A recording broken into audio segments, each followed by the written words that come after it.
আপোনালোকৰ বাবে ৰাস্তাত ৰৈ আছে পুলিচ। যদি আপোনালোকে হেলমেট বিহীন চালক হৈছে তেন্তে আপোনালোকৰ ভৰিব লাগিব জৰিমনা। আপোনালোকৰ সুৰক্ষাৰ বাবে ৰৈ থাকে ৰাস্তাত পুলিচ। আৰু আপোনালোকে হেলমেট পিন্ধি নিজে সুৰক্ষিত থাকক, নিজে সুৰক্ষিত হোৱাৰ লগতে আনকো সুৰক্ষিত কৰক। পুলিচসকল কিয় ৰাস্তাত ৰৈ থাকে? আমাক সুৰক্ষা প্ৰদানৰ কাৰণে। আৰু কথা পাতিম, এইটো আপোনালোকে যে চাইছে, মইনুল হক চৌধুৰী আছে, খলিল ভাই আছে, আয়ুব আছে আৰু এজন আছে। তেখেতসকল আচলতে পুলিচ নহয়, অৰিজিনেলি পুলিচ নহয়। আমি এটা নাটক কৰিছো, MF কমেডিত যাব নাটকটো, আপোনালোকে চাব পাৰিব। ইমান সুন্দৰ হৈছে নাটকটো। আৰু ছাৰৰ লগত কথা পাতিম। ছাৰ, হেলমেট বিহীন চালকৰ বাবে আপোনালোকে জৰিমনা কৰে আৰু লাইচেন্স অবিহনে যিসকলে গাড়ী চলায় তেওঁলোককো জৰিমনা কৰে। এটা কথা ক'ব লাগিব যে আপোনালোকে আমাক সুৰক্ষা প্ৰদানৰ কাৰণে আপোনালোকে দিনে নিশাই কষ্ট কৰে। আজি যিহেতু অসম আৰক্ষী দিৱস, কি ক'ব ছাৰ? হয়, অসম আৰক্ষী দিৱস উপলক্ষে মই এইটোৱেই ৰাইজক বাৰ্তা দিব বিচাৰিছোঁ যে আপোনালোকে নিজৰ সুৰক্ষিত হৈ থাকক। যদি আপোনালোকে বাইক স্কুটি চলাইছে তেতিয়াহ'লে হেলমেট লওক।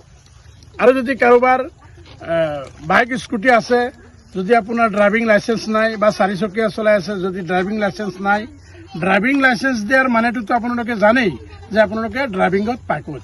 নহ'লে আজিকালি অ'ত ত'ত য'তে ত'তে এক্সিডেণ্ট হৈ আছে।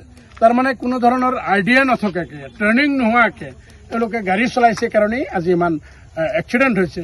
আৰু সেই এক্সিডেণ্ট যাতে নহয়, বা এক্সিডেণ্ট হ'লেও আজি মানুহ এজনৰ হাত ভাঙি গ'লে নমৰে, ভৰি এটা ভাঙি গ'লে নমৰে, কিন্তু মোৰ যদি ভাঙি যায় তেতিয়াহ'লে মানুহজন কেতিয়াও জীয়াই নাথাকে।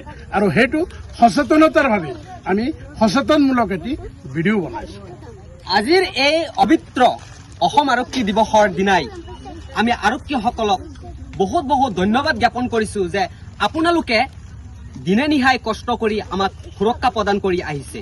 কেৱল যে বাইক চলোৱাৰ ক্ষেত্ৰতেই নহয়, আমাক বিভিন্ন সমাজত অসম আৰক্ষী দিৱসৰ দিনাই আজি আৰক্ষীসকলক বহুত ধন্যবাদ জ্ঞাপন কৰিছোঁ। আমাৰ খলিল ভাই আছে, আপোনালোকে সামাজিক মাধ্যমত চাই থাকে। খলিল ভাই, কি ক'বা যে আমাক সুৰক্ষা প্ৰদান কৰি আহিছে অসম আৰক্ষীয়ে, পুলিচে আমাক সুৰক্ষা প্ৰদান কৰি আহিছে বিভিন্ন ক্ষেত্ৰত, সমাজৰ অনৈতিক কাৰ্যকলাপৰ পৰা আৰম্ভ কৰি বিভিন্ন ক্ষেত্ৰত আমাক সুৰক্ষা প্ৰদান কৰি আহিছে, কি ক'বা? মই আৰু কি ক'ম, ছাৰে যিখিনি কথা ক'লে, আমাৰ মইনুল হক চৌধুৰী ছাৰে যিখিনি কথা ক'লে, হেলমেট বিহীন মানে হাত ভৰি ভাঙিলেও একো নহয়, হেলমেট নাথাকিলে মানুহ এটা।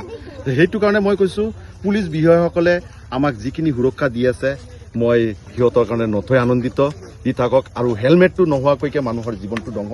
আজি চাওক, অ'তে ত'তে মানুহ মৰি আছে, আজি গাড়ীৰ পৰা ওলাওঁতেই মানুহ মৰি আছে। ছাৰ কি কয়? আৰু আজিকালি ল'ৰা, মই এটা মেছেজ দিব পাৰোঁ এই আজিকালি 16, 17, 21 বছৰ 22 বছৰ ল'ৰাকেইটাই যে গাড়ী চলায়, ফটককৈ আপোনালোকে চাব, গাড়ী যে যায় ফচকৈ যায়, তাত পৰি যায়। সেইটো কাৰণে আমি আৰক্ষীক অনুৰোধ জনাম যাতে এইবিলাক ল'ৰা স্পীড গাড়ী চলোৱা ল'ৰাকেইটাক যাতে অতি সোনকালে কমচে কম 5 ঘণ্টা বা 24 ঘণ্টাৰ কাৰণে জেলত দিব লাগে। আৰু ইহঁতক হেলমেট বিহীন যোৱাটো বেলেগ কথা, হেলমেট গ'লেও যাতে গাড়ী হাই স্পীডত নচলায়, এইখিনি আমি আৰক্ষী বিভাগক অনুৰোধ জনাম।